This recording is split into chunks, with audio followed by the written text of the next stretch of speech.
10 11ចឹងយើងសាក modify មើលនេះចេញបែបនេះអូខេដល់ទៀតតាមទិស Z របស់យើងនឹង input data បែបនេះអូខេចឹង elevation របស់វា0តមក 300តមក 4400តមក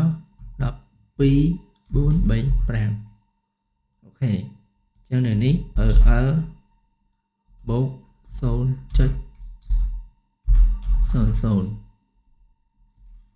យើង copy វា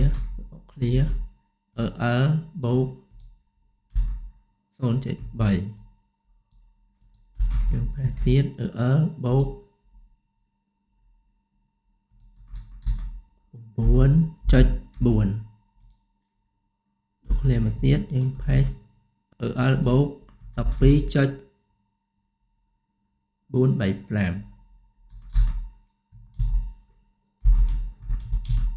យើង modify អូខេតទៅទៀតយើង right click យើងរើសពាក្យ fit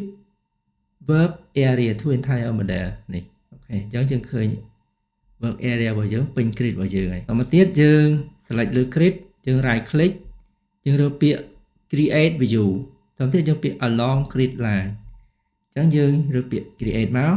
នេះអញ្ចឹងយើងបាន grid របស់យើងនេះអញ្ចឹងយើងអាចសាកចូលមក grid លេខ1យើងសេចក្ដីប្រូនមកសួរមក visible view នេះយើងឃើញហើយនេះ elevation របស់យើងដែលយើង input នេះ